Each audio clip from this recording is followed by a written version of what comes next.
Hello friends, welcome to my channel Rajni's paradise. दोस्तों, आज के इस वीडियो में हम जिस टॉपिक के बारे में पढ़ने वाले हैं उस टॉपिक का नाम है एंजियोस्पर्म। तो चलिए देखते हैं एंजियोस्पर्म्स क्या होते हैं। सबसे पहले हम एंजियोस्पर्म का मीनिंग देखेंगे। ये वर्ड आया कहाँ से। एंजियोस्पर्म जो है ये ग्रीक वर्ड है जिसका मीनिंग है, एंजियो का मीनिंग होता है वेसल एंड स्पर्म्स का मीनिंग होता है सीड। तो इन दोनों को मिलाकर ये टर्म आई है एंजियोस्पर्म्स। अब हम देखते हैं कि एंजियोस्पर्म के कैरेक्टरिस्टिक्स क्या क्या होते हैं या उनके फीचर्स क्या क्या हैं। सबसे पहला जो फीचर है एंजियोस्पर्म का वो ये है कि इस कैटेगरी में जितने भी प्लांट्स आते हैं वो सारे फ्लावरिंग प्लांट्स हैं, यानी हमारे आसपास जितने भी प्लांट्स हैं जिनमें फ्लावर प्रेजेंट होते हैं वो सभी प्लांट्स जो हैं वो एंजियोस्पर्म की कैटेगरी को बिलोंग करते हैं। दूसरी चीज़, ये सभी फ्रूट बियरिंग प्लांट्स होते हैं, यानी कि इनमें फ्रूट प्रेजेंट होते हैं। इनका एक और कैरेक्टरिस्टिक है कि ये हार्डवुड प्लांट्स होते हैं। इनकी वुड जो होती है वो काफ़ी हार्ड होती है। इनकी जो स्टेम, रूट्स एंड लीव्स वो होती हैं वो वेल डिफ्रेंशिएटेड होती हैं, यानी कि प्रॉपरली डेवलप्ड होती हैं। और हमारे आसपास जितने भी प्लांट्स दिखाई देते हैं, ग्रीन प्लांट्स दिखाई देते हैं, अर्थ पर 80% प्लांट्स जो हैं वो सब एंजियोस्पर्म की कैटेगरी को बिलोंग करते हैं।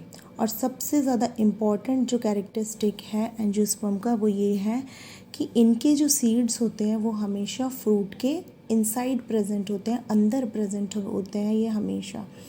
तो ये सारे कैरेक्टरिस्टिक्स थे एंजियोस्पर्म के। अब हम देखते हैं कि सबसे स्मॉलेस्ट एंजियोस्पर्म कौन सा है।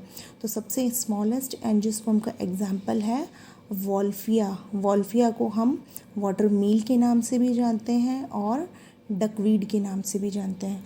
और अगर हम देखते हैं सबसे टॉलेस्ट एंजियोस्पर्म के बारे में तो यूकेलिप्टस का एग्जाम्पल ले सकते हैं जो कि 100 मीटर्स टॉल होते हैं। तो ये थे कुछ कैरेक्टरिस्टिक्स एंजियोस्पर्म्स के।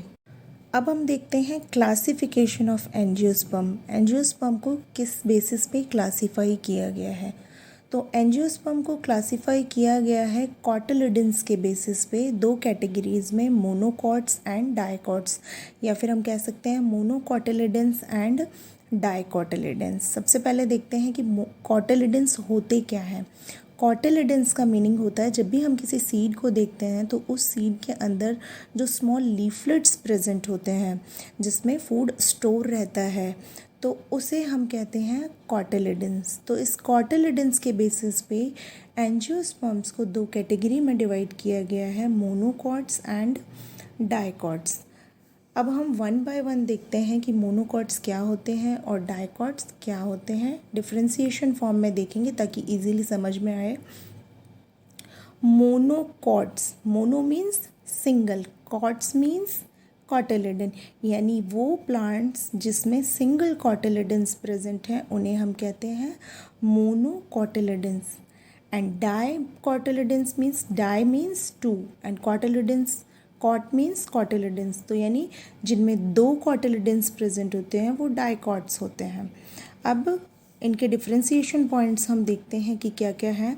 सबसे पहला पॉइंट डिफरेंशिएशन का है कि जो मोनोकॉट्स होते हैं वो उनमें पैरेलल वेनेशन होती है। अगर आप मोनोकॉट्स के लीव्स को देखेंगे तो आपको दिखाई देगा उनमें जो वेन्स प्रेजेंट होती हैं वो पैरेलली अरेंज होती हैं एक दूसरे के।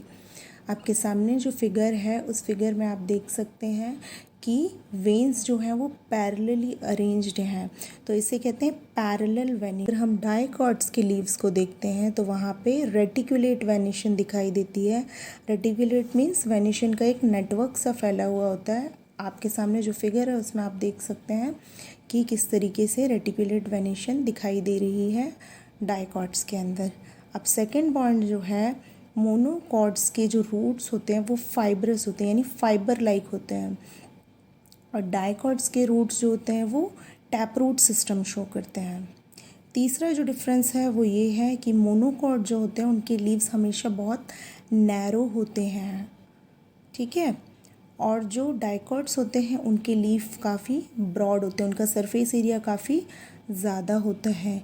और फोर्थ जो डिफरेंस है वो ये है कि मोनोकॉट्स के अगर आप फ्लावर्स को देखते हैं तो वो ट्राइमेरस होते हैं, यानी उनके जो पेटल्स होते हैं वो या तो 3 होते हैं, इसीलिए उनको ट्राइमेरस कहा जाता है। और डाइकॉट्स जो होते हैं उनके फ्लावर्स के पेटल्स पेंटामेरस होते हैं या इससे ज़्यादा भी हो सकते हैं। अब मोनोकॉट और डाइकॉट के एग्जाम्पल्स क्या क्या हो सकते हैं? मोनोकॉट्स के एग्जाम्पल्स में आप इंक्लूड कर सकते हैं कि बैम्बू ट्री के बारे में इंक्लूड कर सकते हैं, राइस, मेज़, ऑर्किड्स, ग्रासेस, ये सभी मोनोकॉट्स के एग्जाम्पल हैं।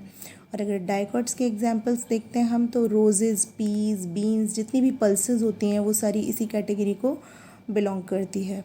तो इस तरीके से आज की वीडियो में हमने देखा एंजियोस्पर्म्स क्या होते हैं, उनके फीचर्स क्या हैं और उसकी क्लासिफिकेशन क्या है। अगर आज का वीडियो आपको पसंद आया हो तो मेरे चैनल को सब्सक्राइब करें और लाइक का बटन प्रेस करें।